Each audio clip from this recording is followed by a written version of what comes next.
December 1973, because you've had well over 50 years to get used to it. Santa gets mentioned in that, and like, anyone in the audience a dad? Yeah. Yeah, there's quite a few of you. Yeah. So Santa gets mentioned in that, and like every dad in here, I can claim to being Santa as well. The thing here is that I actually have a theory on how Santa does his rounds in one night. My theory is that he was, at one point, a navigator on Lancaster bombers during the war.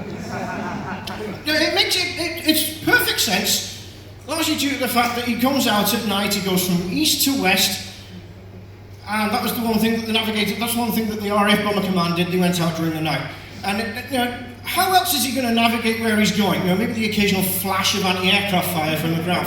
Oh, cheers for that, Germany, I know I'm flying over Dresden, and oh shit, Dresden's on fire.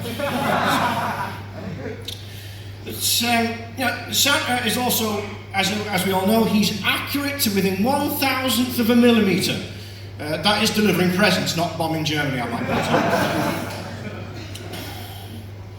out. I will say this just before I leave, and one of the things I have noticed when it comes to that particular song, which is Merry Christmas Everybody, is part of the lyrics to it are, do the fairies keep him sober for a day?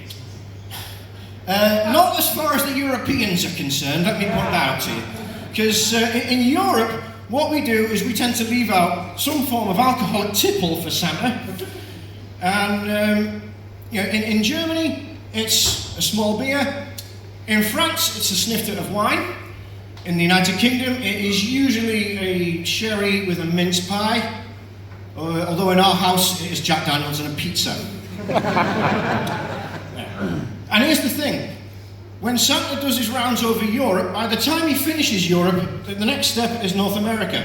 Considering the amount of alcohol that he's consumed, he's about 4, maybe 5 times over the legal limit to actually fly that sleigh.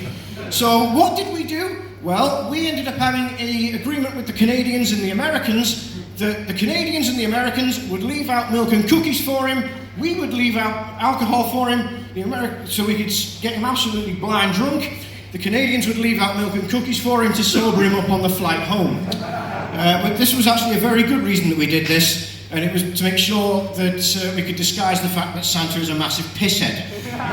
We don't want that argument with his wife happening again like what happened in 1919, largely due to the fact that, unlike that argument, this set ended better than that argument, let's put it that way. Thank you.